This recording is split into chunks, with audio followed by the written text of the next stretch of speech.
안녕하세요. 반갑습니다. 박수 왜 이렇게 대충 쳐요? 똑바로 쳐요. 시작. 이게 이제 화면을 볼 때도 달라요, 느낌이. 그래서 보시면 되고요. 오늘은 우리가요, 국토계획법을 좀 마무리 짓고, 그 다음에 이제 개발법 앞에 좀 할 수 있으면 할 거예요. 4교시에. 그죠? 근데 저번 시간에 쭉 내용 나가면서 도시관리 내용 보고 있는데, 아마 좀 느꼈을 거예요. 아, 좀씩 어려워지네. 아마 이랬을 겁니다. 그렇죠? 근데 이제 이게 문항 나오는 거 대비로 봤을 때 시간 배율을 맞출 수밖에 없거든요.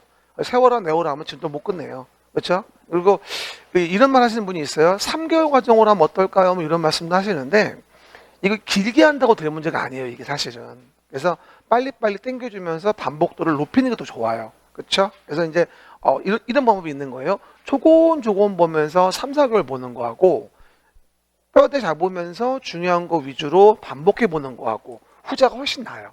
그렇죠? 그러면서 살을 붙여가는 거죠. 반복해 보면서. 그리고 이제 우리 기본 이론 1, 2월 끝나고 나서 이제 뭐 3, 4월에 와서 핵심 이론 가고 5, 6월에 기출 문제 가면서 3번 도는 거잖아요. 한 번씩 보니까 복습하니까 6번 본 게 돼버리는 거거든요. 그리고 7월이 되는 거예요. 그럼 7월 달 되면 이제 대충 수업 들으면 들려요. 그때부터. 지금은 거의 안 들릴 거예요. 아마 처음 하시는 분들은. 야, 뭐가 좋은 말은 하는데 들지는 않는다 이럴 겁니다. 지금은 단어 같은 거 익히려고 애를 쓰세요. 만들어와 모르겠어 이러지 말고 단어 익히고 어떻게 흘러가는지 느낌 있죠. 그렇죠? 어디에 만드는 계획인지 그 정도만 인지하시면 돼요. 그리고 가다 보면 뭐다 나중에 점점 내용이 붙으면서 괜찮아져요. 저번 주 끝나고 났더니 고민이 많아졌나 봐요. 막 어떻게 하면 좋을까요? 모르겠어요. 뭐 이런 글들이 몇 개 올라왔길래 설명을 드리는 거예요. 당연한 거예요. 그리고 언제쯤 돼야지 이제 점수가 나온다 했죠? 10월 초수는 가야 돼요. 그때쯤 가면 이제 초시생 기준으로 50점 원조리가 나와요. 10월 초순쯤에. 10월 31일 날 60점 원조리가 나오게 돼 있어요. 원래 그렇게 붙는 거예요. 지금은 다 꽈락이에요.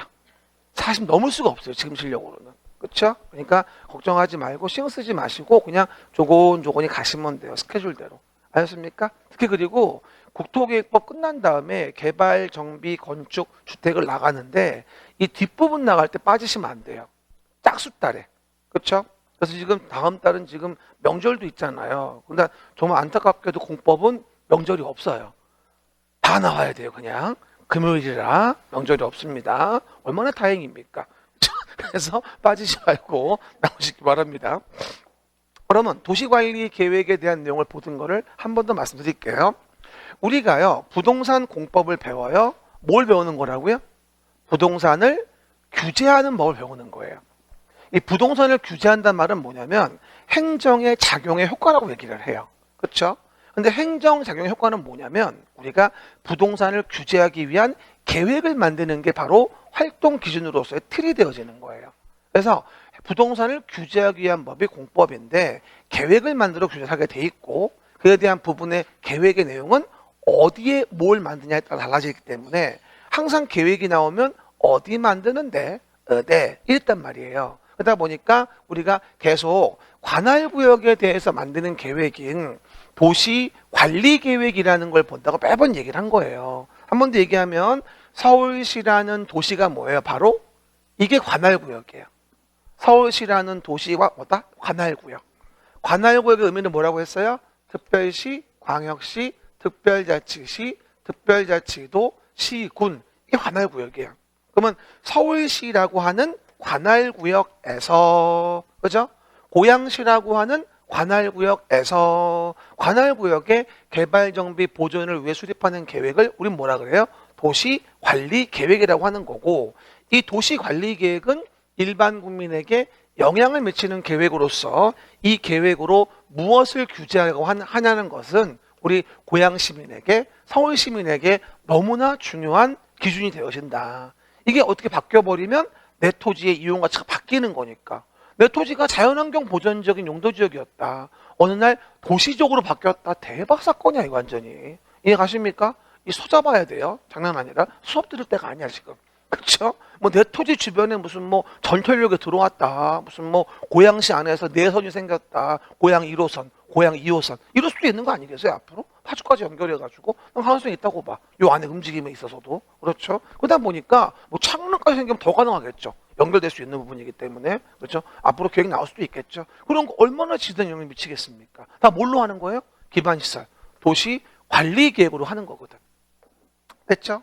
그다음 우리 저번 시간에 뭘 배웠어요? 우리가요.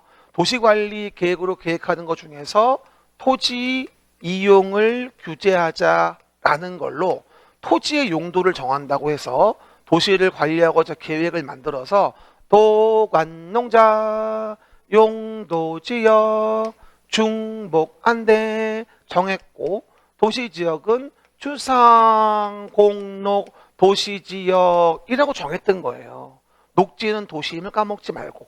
그렇죠? 그런 다음에 지역의 제한을 강화 완화하기 위해서 지구라는 걸 정하는데 지구의 종류는 취재진의 보고에 의하면 경복궁에 화재가 발생했대요 라고 해서 9가지의 지구 있음을 배웠었어요. 그럼 기억해보면 최락지구, 특정용도 제한지구, 그 다음에 개발 진흥지구, 보호지구, 고도지구, 취재진의 보고에 의하면 경복궁의 경관지구, 복합용도지구, 화재가 발생했대요. 방화지구, 방제지구. 그렇죠? 그리고 지역 지구만으로도 제한이 완성이 안 되면 지역 지구의 제한을 강화 완화하기 위해서 용도구역을 정하는데 용도구역 정할 때는 제수시도 혁복입이다 라고 해서 우리가 7가지의 용도구역이 있다고 배웠었어요. 기억나시죠?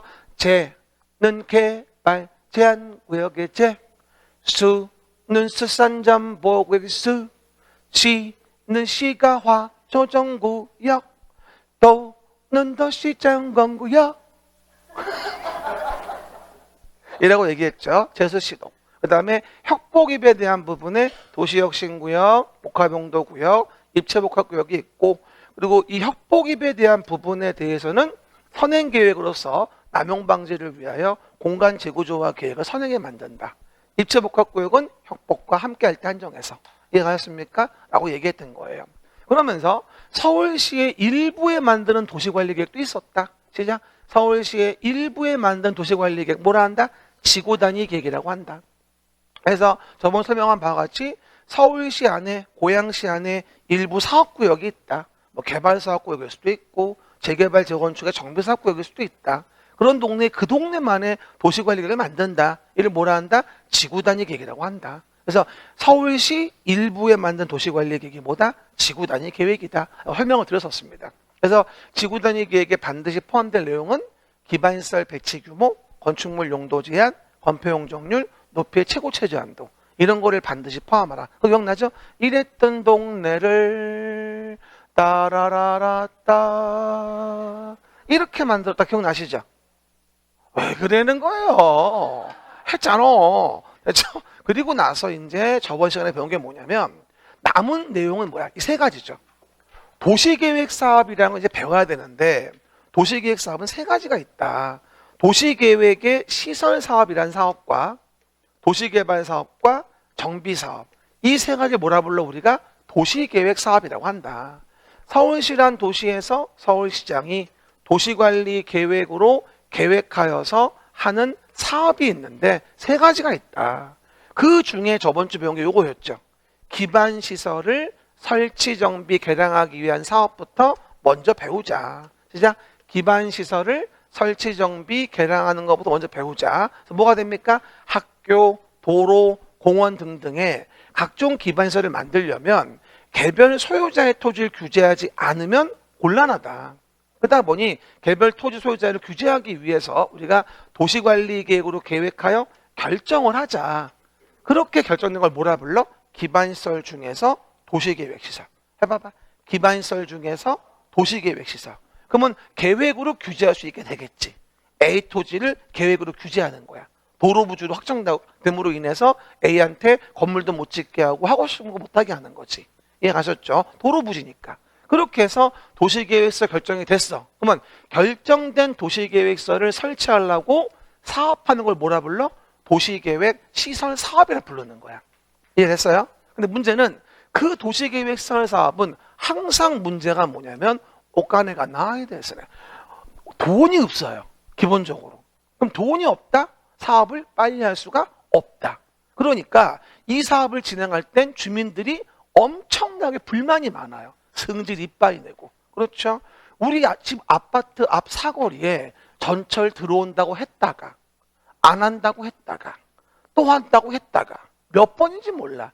이제 땅 파고 있어. 15년 만에. 이제 그렇죠. 이미 집값은 올랐다 내렸다 올랐다 내렸다 떨어진 상태야. 그렇죠? 안 올라가? 그렇죠? 어쨌든 간에 그러다 보니까 이와 같은 부분에 대해서 사업이 지연되기 때문에 먼저 뭐부터 하자? 언제 할지라고 단계별 집행계획부터 만들어주자. 저번 주 배운 거 얘기하는 거예요. 지금 처음 배우는 거 아니에요. 알았죠? 1단계 몇 년 내? 3년 내. 2단계 3년 후. 단계별 집행계획을 3개월 내 만들어줘라. 저번 주 했죠? 그리고 그에 따라서 단계별로 집행하면 됩니다. 재원조달계획, 보상계획에 의해서. 그리고 시행자가 누군지를 보자. 별다른 말이 없으면 고양시장, 서울시장이 시행자다. 이해가셨습니까? 그리고 오해 말 거, 시행자가 나는 사업을 이렇게 할 거예요. 실시계획을 만들어 인가를 받는다. 근데 실시계획 나올 때 가장 중요한 포인트는 조건을 걸어서 인가할 수 있고 이행 보증금을 예치하게 할 수 있는데 공공의자가 하는 자라면 보증금을 예치하게 할 수는 없다. 기억나십니까? 그 내용들. 그리고 실시계획의 인가가 되어지면 뭘 간주한다? 공익사업의 인정을 받은 것으로 간주해서 뭐 할 수 있다? 말 안 들어 먹으면 강제로 수용할 수도 있다.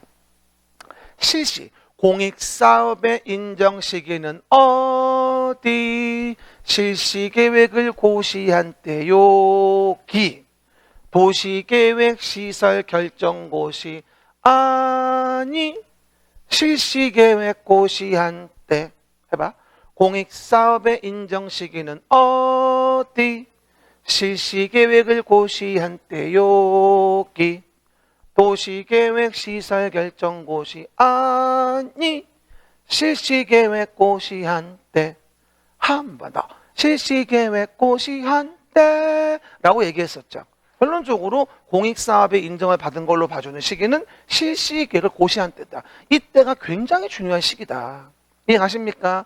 그리고 나서 인정받아서 협의가 안 되면 강제 수용을 하게 됩니다. 수용재개 시청해가지고. 이해가셨죠? 보통 보상협의하다가 안 되면 관할 토지수용위원회에 우리 협의하게 해주세요라고 재결 시청한단 말이야. 그 재결에 의해 가지고 보상금 주고 수용하는 거야.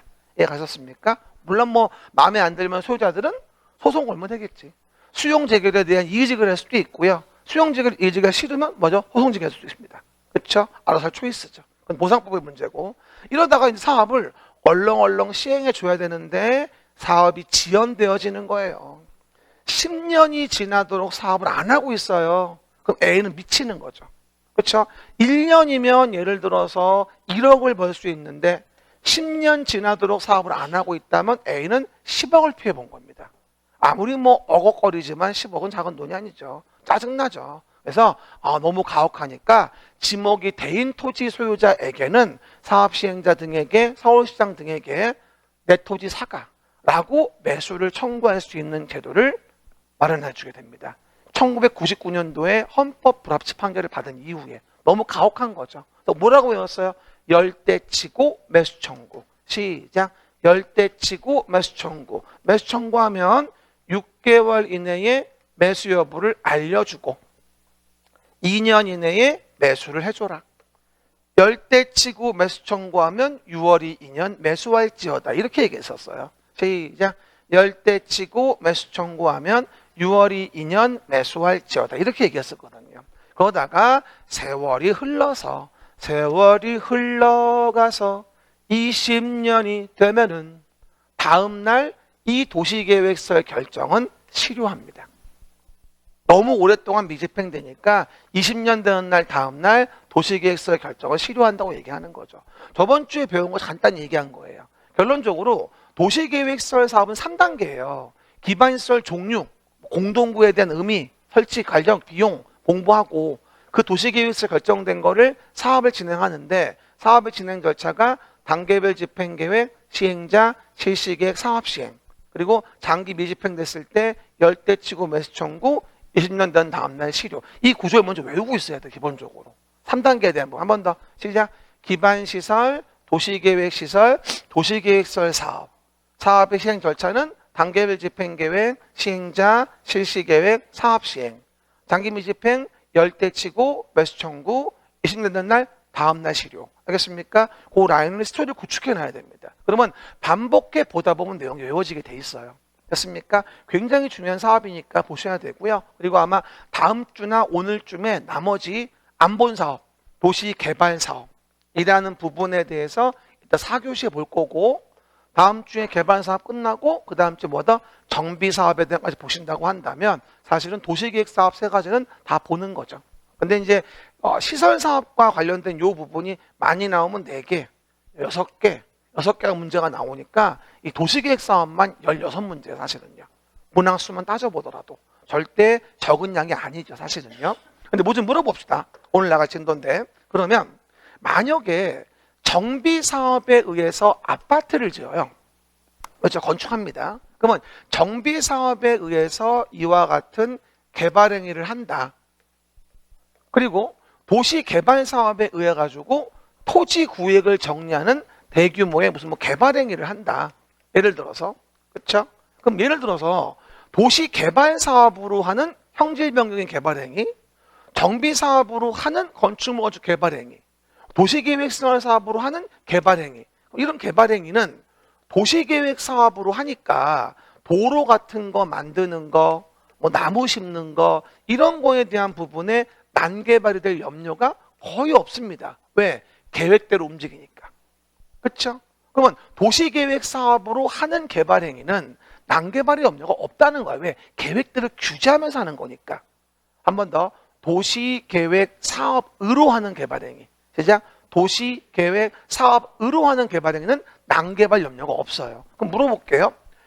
도시개발 사업에 의하여 이루어지는 대규모의 토지형질 변경으로서의 개발 행위는 허가받아야 한다? 아니에요. 왜? 도시계획 사업인 도시개발 사업으로 하는 거니까. 그렇죠? 하지만 만약에 이런 도시계획 사업에 의하지 아니하고, 시작. 이런 도시계획 사업에 의하지 아니하고 이렇게 건물 같은 걸 짓는 개발 행위를 한다. 그러면 요 갑이 개발 행위 할 때 도로를 많이 만들고 나무를 많이 심을 거냐? 도시계획 사업으로 규제하는 행위도 아닌데 그럴 리 없다. 그렇죠? 이런 도시계획 사업으로 한다면 도시계획 사업으로 규제를 해서 계획 규제가 있겠지만 이건 뭐가 되죠? 도시계획 사업으로 하는 게 아니란 말이죠. 껌껌이 이루어지는 개발 행위란 말이죠. 이런 경우라면 난개발이 굉장히 우려가 된다. 왜? 도시계획 사업에 의하지 않고 하는 개발 행위니까. 이런 경우라면 건 바이 건으로 뭘 받으세요? 허가를 받으세요. 이게 바로 개발 행위 허가예요. 그래서 만약에 지나가는 삐뿔이 개발 행위 허가가 뭐예요? 물어본다면 도시계획 사업에 의하지 않고 하는 행위를 하려면 난개발 문제가 생기니까 건건 허가 받으세요. 왜? 이 행위 자체가 도시계획 사업으로 이루어지는 게 아니기 때문에. 행위 자체가 도시계획 사업으로 이루어지는 거라면 계획으로 규제를 하니까 난개발이 안 생기겠지만 계획으로 규제하지 않는 거잖아. 이거는 도시계획 사업이 아니잖아. 허가 받아야지. 이게 바로 뭐야? 오늘 나갈 진도에 대한 부분에 개발행위 허가 챕터다. 이렇게 알 수 있는 거죠. 그래서 매번 제가 설명드릴 때 64페이지부터 내용이 진행된 거니까 보시면 좋을 것 같아요. 제가 매번 시간이 많아가지고 이렇게 다시 한번 쫙 읊어주는 게 아니에요. 집중하셔야 돼. 이거 시간 남아서 하는 게 아니라 다시 리마인드 하라고 얘기해 주는 거예요. 이거 집중해 들으셔야 돼. 여러분들 가끔 가다 보면은 정규 수업할 때만 잘 듣고 앞에 얘기해 주면 다 아는 거 얘기하네. 이러고 앉아있어. 아는 게 어딨어. 이 앞에 걸 다시 듣는 게 되게 중요해요. 전체 써머리죠. 뭐와 같은 거냐면 드라마가 만약 중반쯤 지나면 앞에 지난 줄거리 얘기해 주죠. 5분 정도. 잘 봐야 돼. 그래야 스토리 연결을 알 수 있다니까요. 그러면 개발의 기호가라고 이해하시면 돼요. 두팔 좀 들어봐요. 목 좀 돌리고. 아니 어제 어떤 분이 그러대. 왜 오늘은 저번 주하고 옷을 똑같이 입고 왔어요? 물어보더라고요. 안 똑같아요. 저번 주는 고동색이었어요. 조끼가 회색이잖아요. 넥타이 말고 다 달라요. 이것도. 저분은 같은 색깔이었죠. 이렇게. 지금 달라요. 오해하지 마시고요. 그래서 개발행위 허가 봅니다. 그러면 개발행위 허가에 대한 부분을 봤을 때 우리 본다면 이렇게 볼 수 있겠죠. 일단 요겁니다. 도시계획 사업은 세 가지가 있다. 시작. 도시계획 사업은 세 가지. 여러분 자꾸 이거 도시개발 사업이라고 하는데 그러면 안 돼. 도시계획 사업은 세 가지가 있다고. 시작. 도시계획 사업. 그 도시계획 사업이 시설 사업, 개발 사업, 정비 사업이 있다는 거야. 됐죠? 도시계획 사업은 세 가지. 시설 사업, 개발 사업, 정비 사업이 있다는 거야. 64페이지. 됐어요? 됐습니다. 그러면 요 도시계획 사업으로 이루어지는 개발 행위는 난개발될 염려가 없다. 도시계획 사업으로 하니까. 그런데 도시계획 사업에 의하지 반대말 표시 아니하고 행위한다면 난개발 염려가 높다. 나무도 안 심고 도로도 안 만들고 난개발 위험이 높다. 됐죠? 도시계획 사업에 의하지 않고 하는 개발행위인 거니까. 그럼 뭐하죠? 건건이 허가를 받아라. 이해가셨죠? 건건이 허가를 받아라. 한 번 더 물어봐요. 도시개발 사업으로 토지용지를 변경을 해요. 도시개발 사업으로. 허가 받을까요? 안 받죠. 도시개발 사업 등 도시계획 사업에 의하지 않고 하는 개발행위는 건바이 건으로 뭐 해줘라? 허가를 받아라. 이 얘기예요. 뭐 때문에? 난개발 될까봐. 난개발의 의미는 도로 안 만들고 나무 안 심고 환경오해 방지 안 하고 경관 적용 안 하고 그런 걸 난개발이라고 하는 거 보통 일반적으로. 이해하셨죠? 됐습니다. 그런데 문제는 어느 정도의 나무를 심어야 될 거냐 라는 것이 기준이 없어요. 그럼 그 기준을 뭐다? 제시하기 위해서 만드는 계획이 뭐냐면 성장관리 계획이라고 합니다. 이를 뭐라고 하면 좋으냐면요. 허가의 기준이다라고 이해하시면 좋을 것 같아요. 성장관리 계획. 어느 정도의 기반시설을 설치할 거냐, 어느 정도의 환경오해 방지를 할 거냐라는 거예요. 그 기준을 정해주는 계획이 뭐다? 성장관리 계획인데 아무래도 성장관리 계획은 미개발지가 더 위험하기 때문에 용도 지역 중에서 본다면 녹관농자 일대에다가 시작 녹관농자 일대에다가 성장관리 계획을 만들게 됩니다. 주상공에서는 뭐하죠? 지구 단위 계획이 있을 수도 있기 때문에 전혀 기준이 없는 건 녹관농자거든요. 그러다 보니까 녹관농자가 난개발 우려가 더 높아요. 그러다 보니 녹관농자에다가는 성장관리 계획을 만들고 거기 맞춰서 기반시설 설치, 용지 확보 이런 거 했을 때 허가를 내주겠다는 얘기예요. 이해가셨습니까? 근데 오해 말 건 주상공에서 개발행위 안 된단 말은 아니야. 주상공에도 개발행위가 돼. 도시계획 사업 하지 않으면. 그렇죠? 하지만 난개발이 더 우려가 되는 건 녹관농자다 이 얘기인 거야. 그러니까 녹관농자에다가는 기준이 필요하다는 거야. 난개발이 더 우려가 되니까. 그게 바로 뭐야? 성장관리 계획이야. 근데 봐요. 성장관리 계획은 굳이 얘기하면 지구 단위 계획에 그냥 동생뻘 된다고 이해하시면 돼요. 뭐라고요? 지구 단위 계획에 동생뻘 된다. 덜 빡시다. 규제가 쉽게 얘기하면. 그래서 지구 단위 계획은 도시관리 계획으로 계획하는 거지만 성장관리 계획은 도시관리 계획 내용이 아니에요. 이것도. 세트 기억하세요. 도시계획 사업과 지구 단위 계획, 개발행위 허가와 성장관리 계획. 이해가십니까? 이 세팅을 기억하셔야 돼요. 그래야 앞뒤가 안 헷갈립니다. 그렇죠? 이런 질문 잘 나와요. 작년 문제였잖아. 성장관리 계획 구역은 공간 재구조와 계획으로 결정한다? 무슨 개소리야 이게. 말도 안 되지. 아무거나 하다 붙인 거야 그냥. 우리 앉아가지고 아 머리 아프다. 그런가?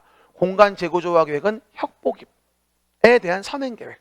이해가셨죠? 라인 잡고 꼭 목차 구분하셔야 됩니다. 근데 문제는 봐봐요. 이렇게 해서 도시계획 사업과 지구단위 계획, 도시관리계획, 도시관리계획 의하지 않은 거 성장관리계획, 개발행위 허가. 이해갑니까? 세팅이 됐죠. 그러면 이제 여기서 보시면 일단 개발행위를 허가할 때 여러 가지 기준이 있을 거예요.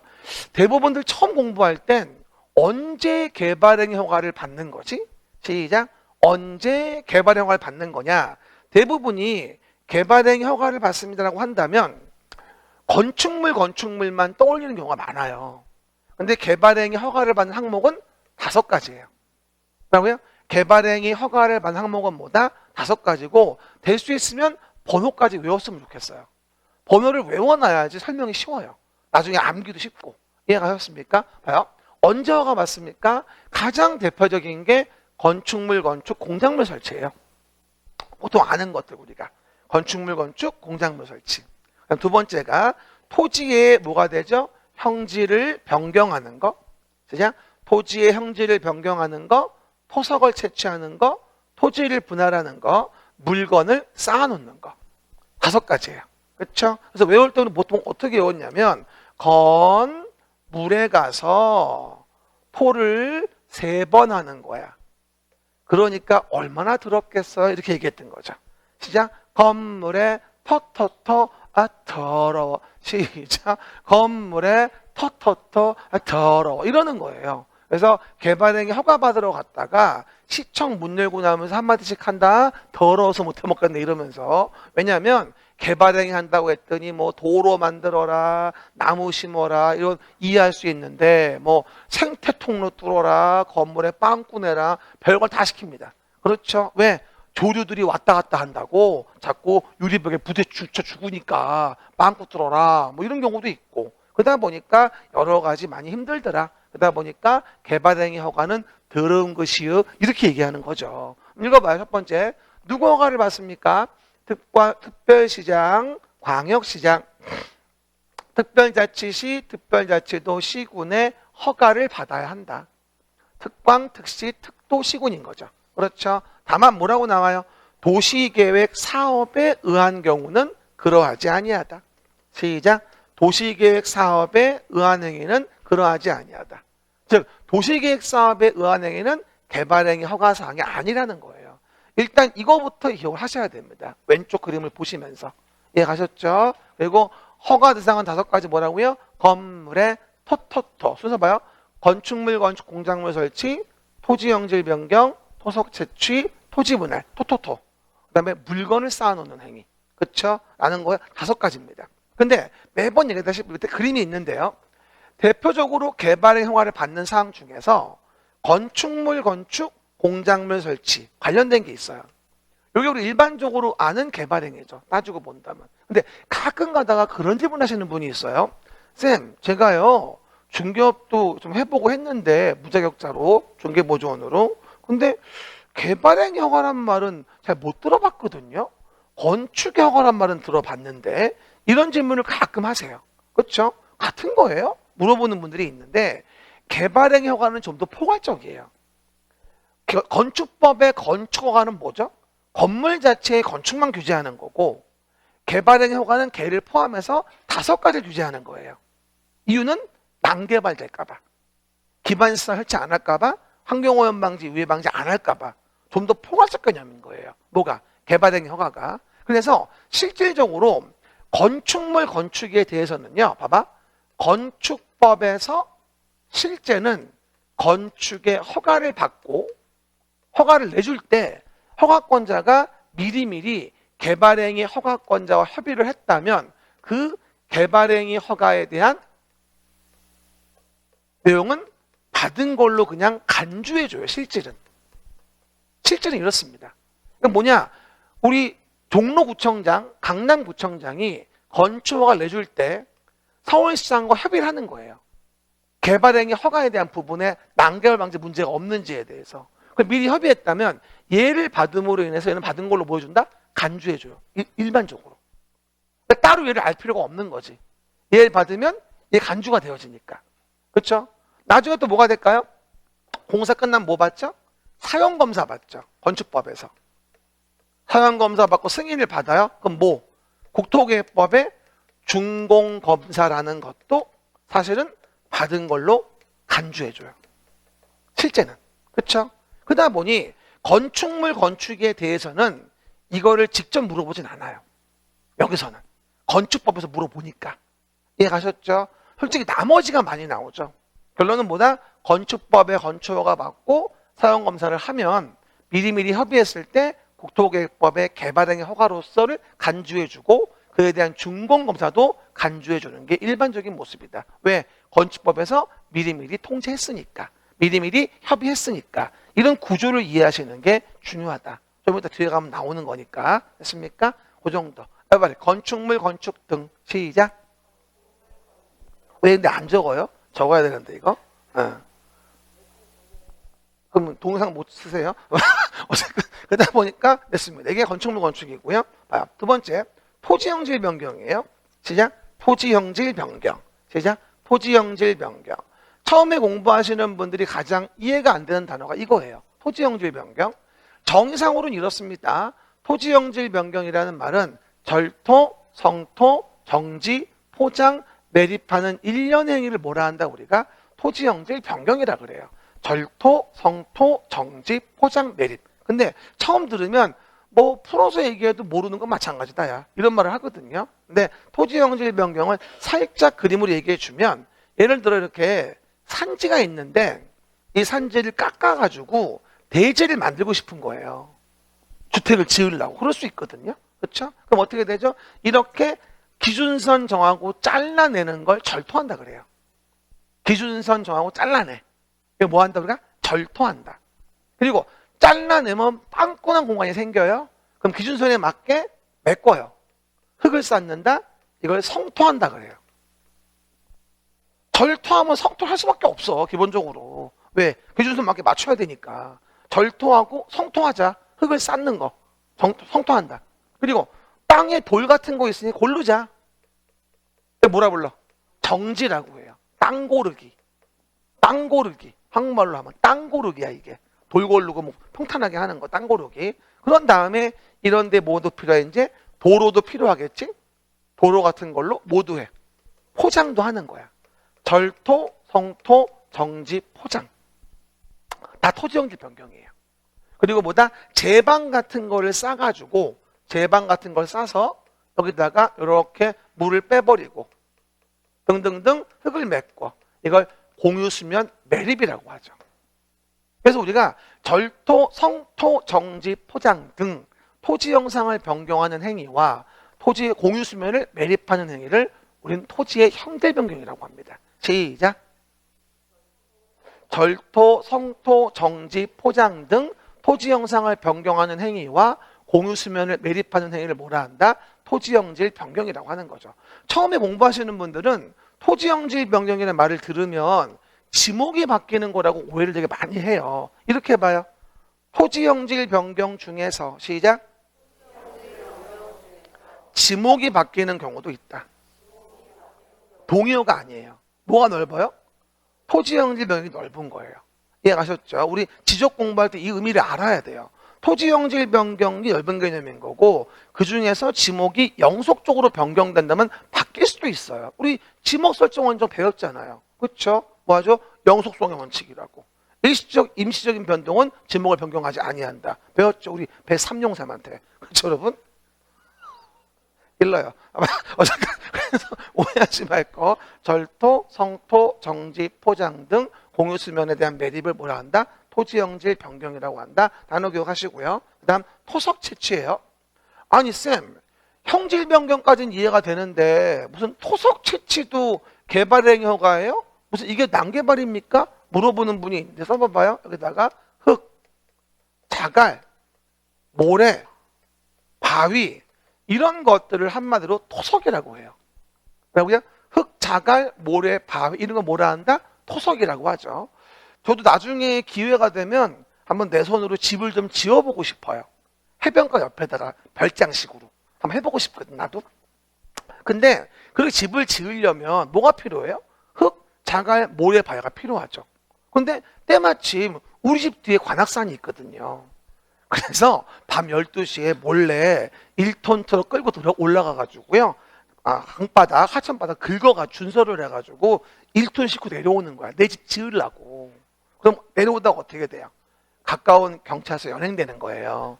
이해 가셨습니까? 환경에 위해를 주고 생태계를 위협하는 것이야 바로 그게. 그럼 산이 남아나겠습니까? 개판되는 거죠 완전히. 그죠? 그래서 이것도 허가받는 사항이에요. 근데 하나 주의할 게 뭐냐면 봐요. 토석 채취에 대한 부분에 대해서 허가 사항이라고 하지만 가로에 뭐라고 돼 있죠? 형질 변경 목적을 제외한다고 돼 있죠. 형질 변경 목적을 제외한다. 시작. 형질 변경 목적을 제외한다고 나오는데 이 말이 뭐냐면 만약에 토지의 형질을 변경하다가 여기서 뭐가 나왔냐면 이만한 돌이 나왔어요. 돌. 그러면 형질 변경하다가 돌 나온단 말은 뭐예요? 장애물일까요? 수익일까요? 엄청난 장애물이죠. 이거를 채취한다고 토속 채취 허가를 받아라? 그 말이 아니에요. 그렇죠? 토속은 그 자체가 수익인 걸 얘기하는 거예요. 뭐 금광이다, 자수정광이다, 무슨 뭐 하다못해 뭐 오석광이다 이런 거 있잖아요. 왜 화강은 무슨 뭐 건축 자재용이다 이런 거 있잖아. 그런 거에 대한 부분에 흙, 자갈, 모래, 바위 채취할 때 허가받으라는 얘기지. 형질 변경하다가 돌 나오는 걸 허가받으세요란 말은 아니야. 이해갑니까? 형질 변경하다 돌 나오는 거는 그 돌이 목적이 아니거든. 그 돌은 장애물이니까. 한번 나온 적이 있어요. 형질 변경 목적으로 토속을 채취하는 경우도 허가받아야 한다? 말도 안 되는 거죠. 장애물 고려하는데 무슨 허가를 받아. 이해갑니까? 말도 안 되는 소리지. 그거 이해하시고. 자꾸 얘기하지만 부동산 공법을 자꾸 외우려고 하지 마세요. 나는 솔직히 이런 말 하면 뭐한데 이 같이 강의하시는 분들도 그게 왜 그런지는 말을 안 해요. 그리고 뭐다? 앞자만 따줘요. 그게 무슨 의미예요? 뭔지를 모르는데 뭔지 알아야 될 거 아니야. 그래야지 내가 응용을 하지.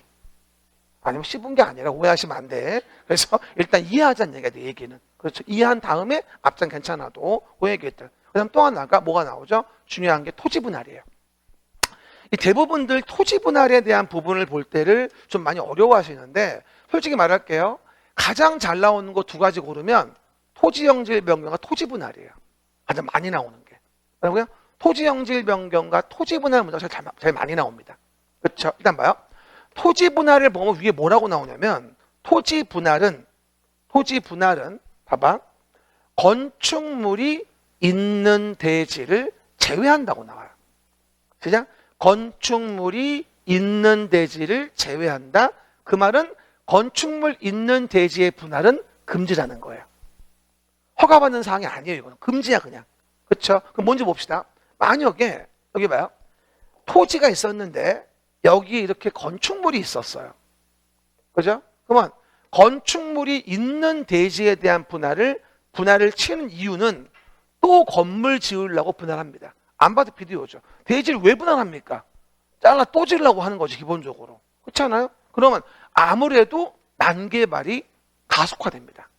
그래서 건축물이 있는 대지는 건축법의 57조에 가면 대지 분할 제한 규정이 있어요. 그래서 뭐라고 외우죠? 추상공 높이 60, 150, 150, 260에 못 미치게 대지의 분할은 금지되어 있습니다.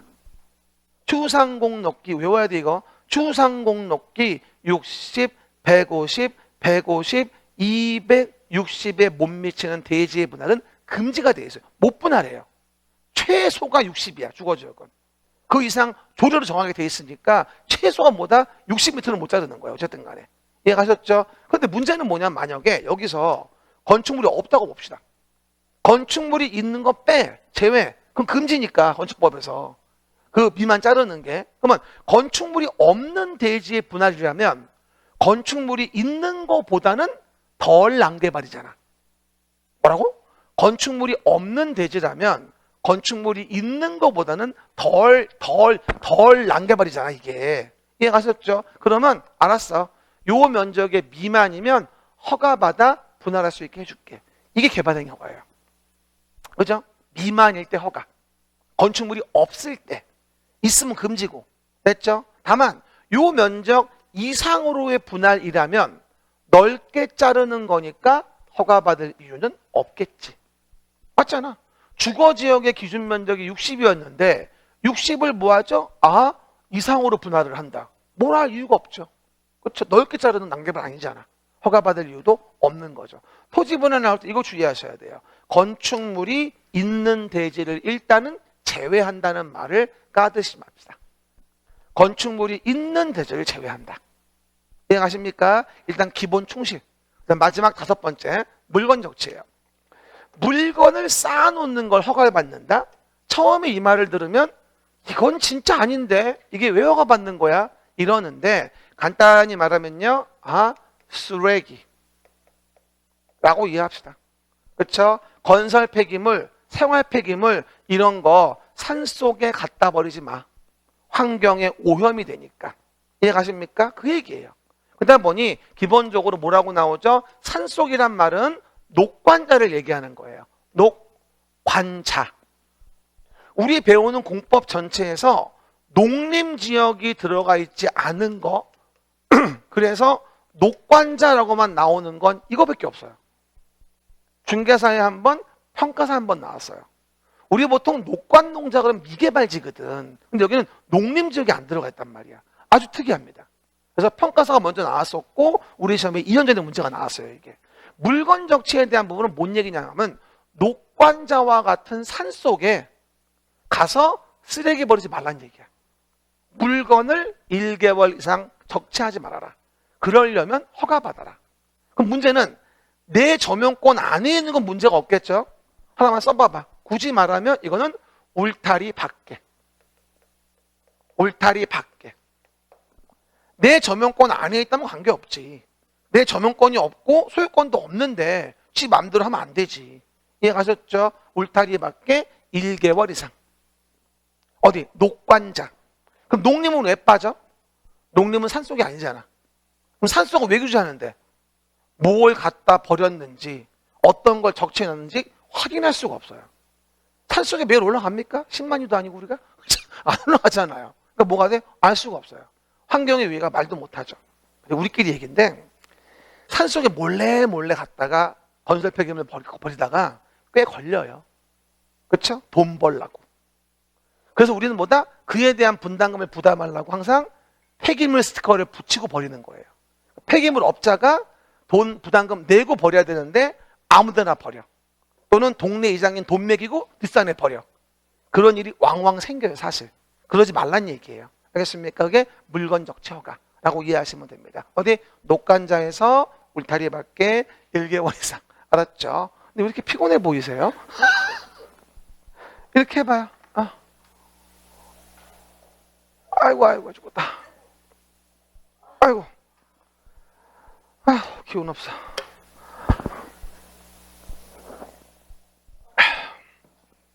나는 근데 고민이 잠이 안 와요. 미치겠어. 갱년기예요? 벌써 10년 됐는데 잠이 안 와. 그래서 매일 잘 때 요만한 잔으로 위스키 한 2잔을 마시거든요. 근데 그러면 자긴 자. 근데 선잠을 자. 문제야. 그래서 어제도 막 헤매다가 4시 잤나 봐. 그렇죠? 미치겠어 아주 그냥. 왜 그럴까요?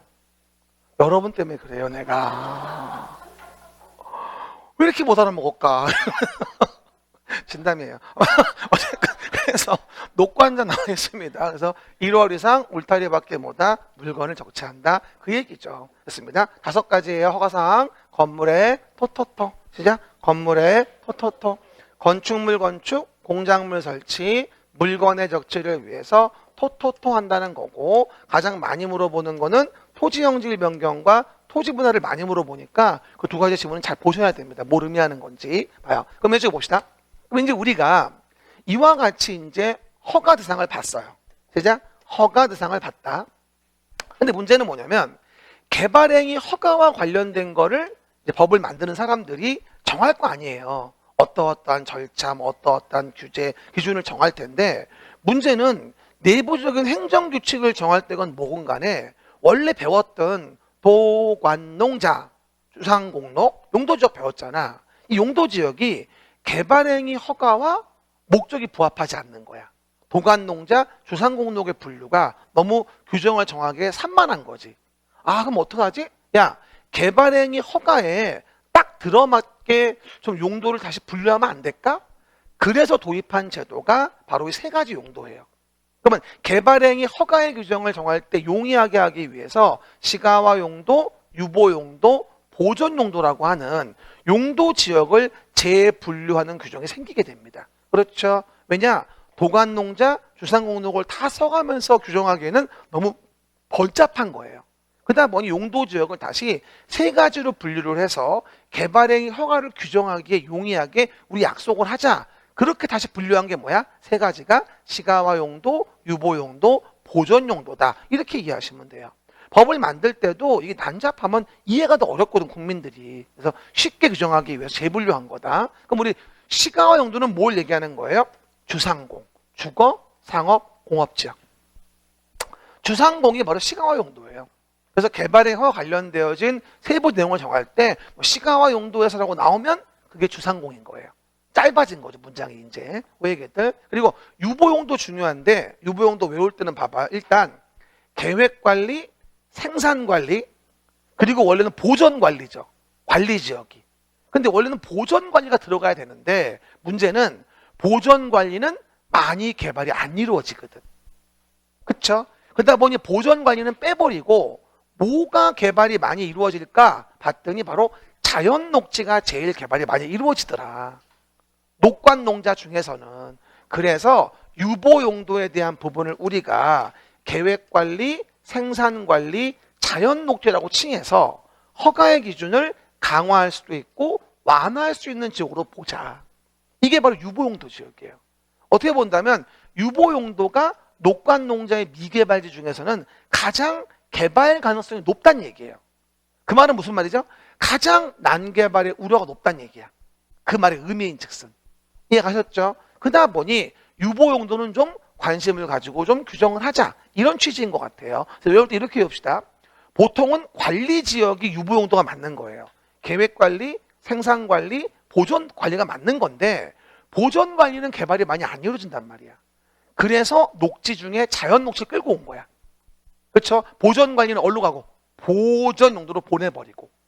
그래서 뭐가 되죠? 유보용도는 계획관리, 생산관리, 자연녹지를 뭐라 한다 우리가? 유보용도라고 하고 허가기준을 강화할 수 있고 완화할 수 있구나. 뭐 좀 물어볼게요.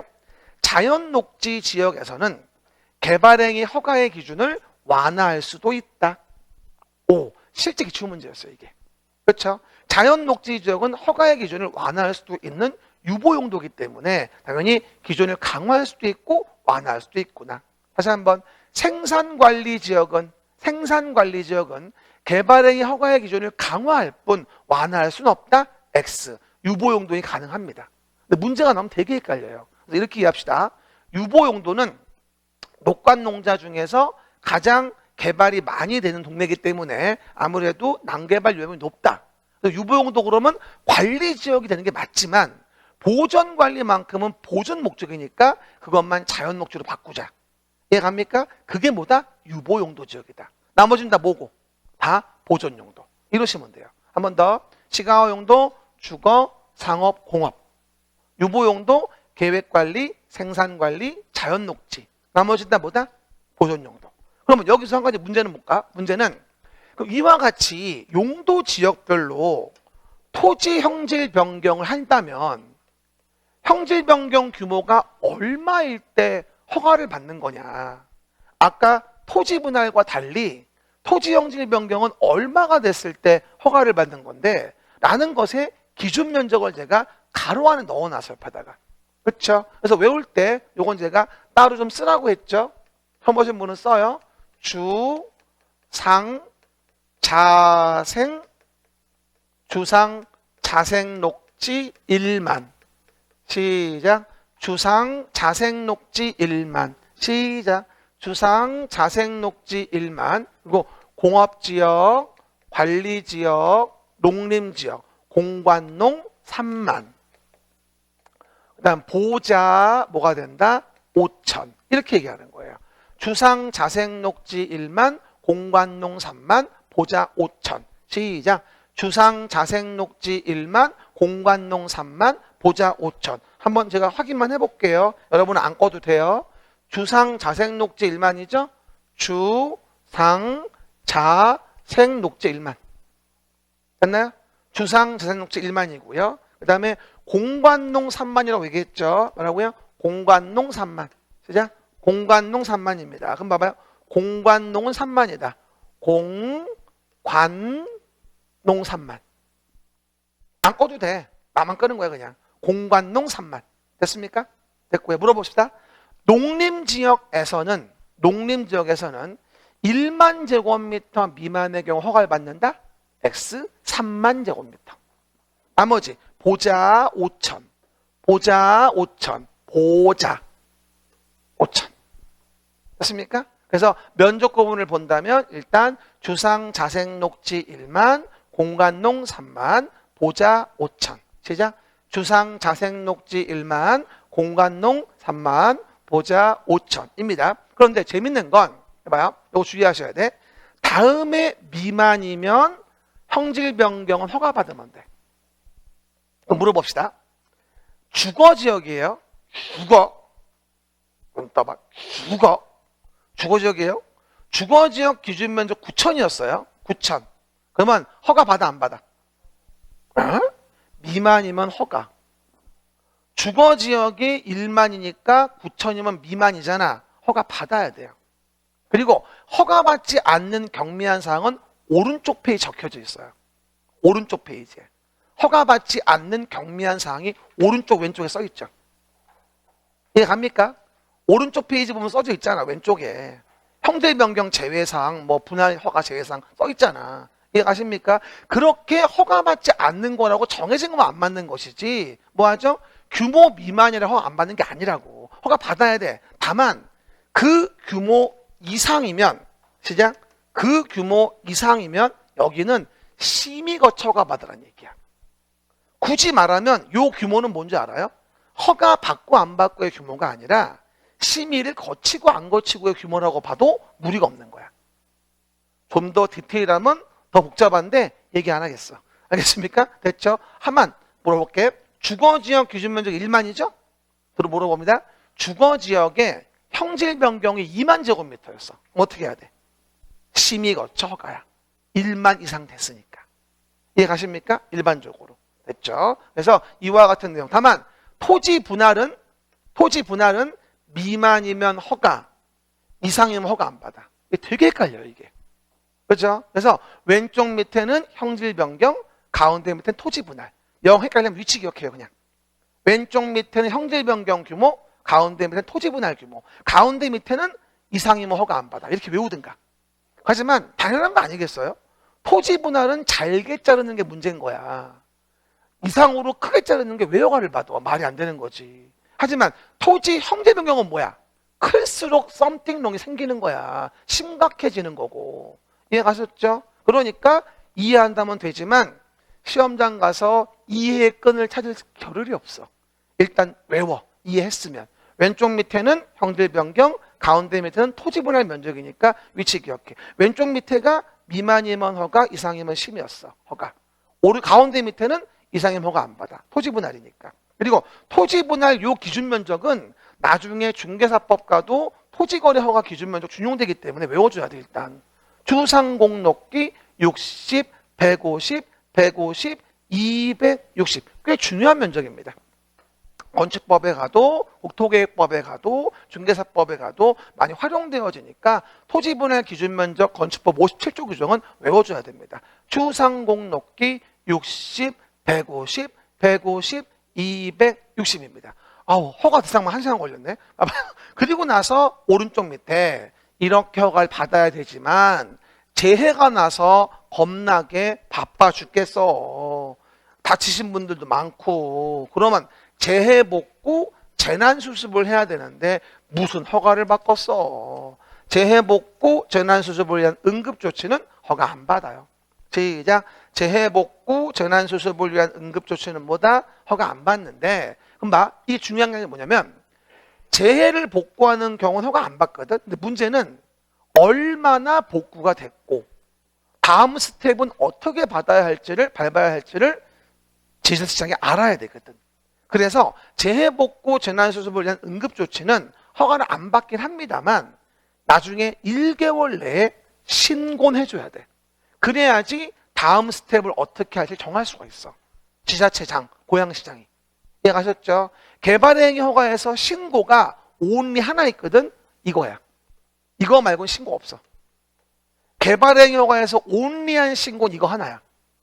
이해갑니까? 한 번 더 시작. 개발행위 허가에서는 뭐다? only하게 신고하는 이거 하나다. 경미한 거 신고하지 않나요? 아니요. 개발행위 허가는 경미하면 허가 안 받는다고만 나와. 신고란 말이 없어. 여기밖에 없습니다. 그리고 이 신고 위반하잖아? 500만 원 이하의 과태료를 처합니다. 뭐라고요?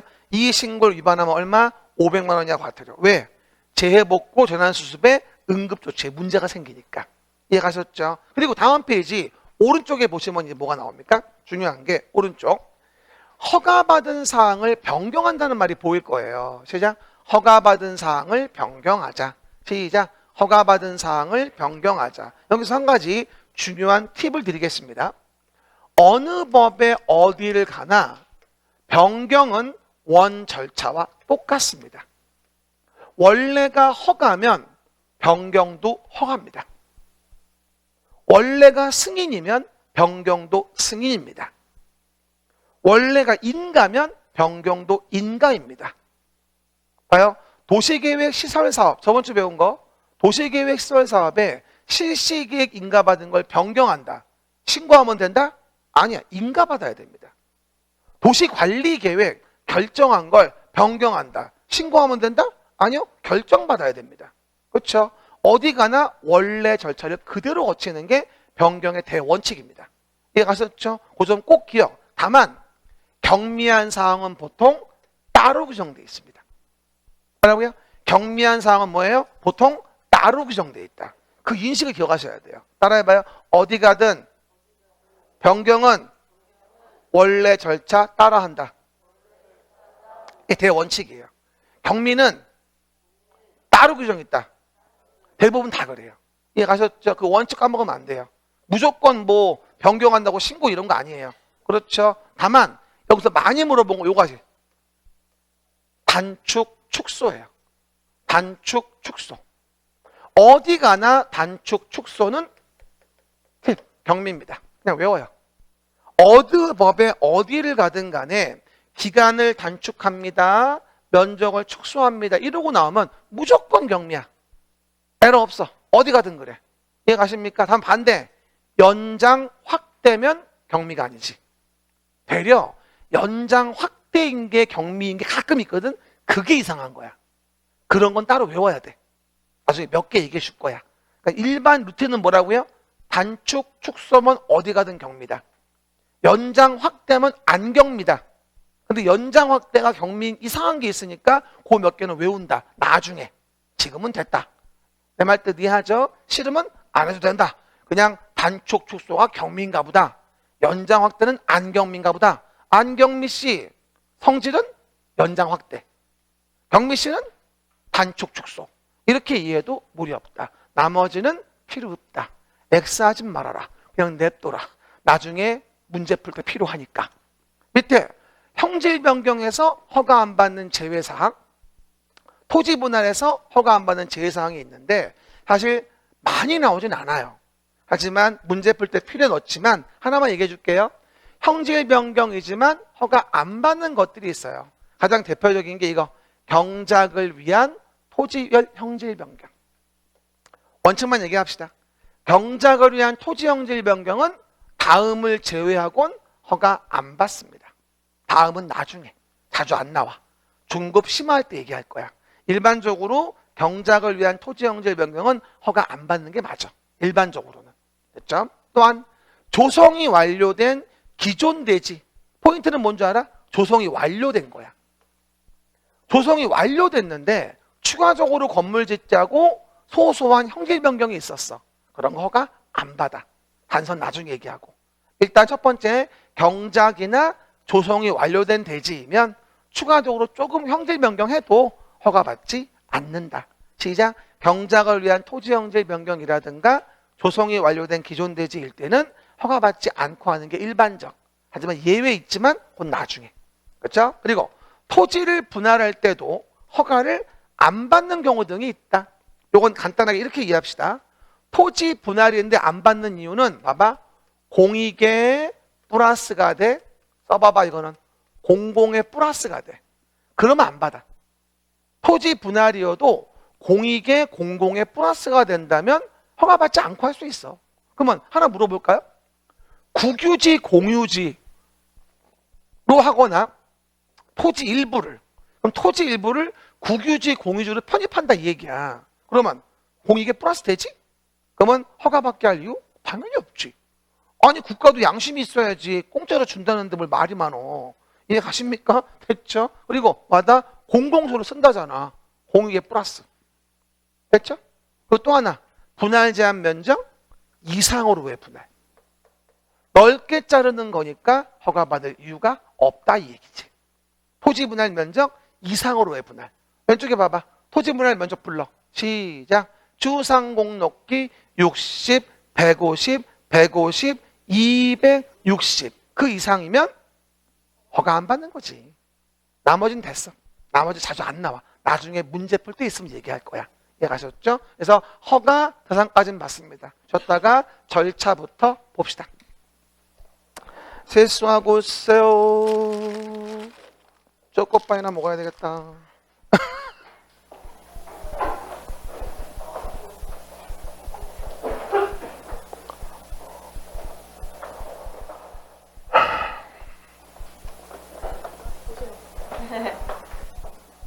하실만해요?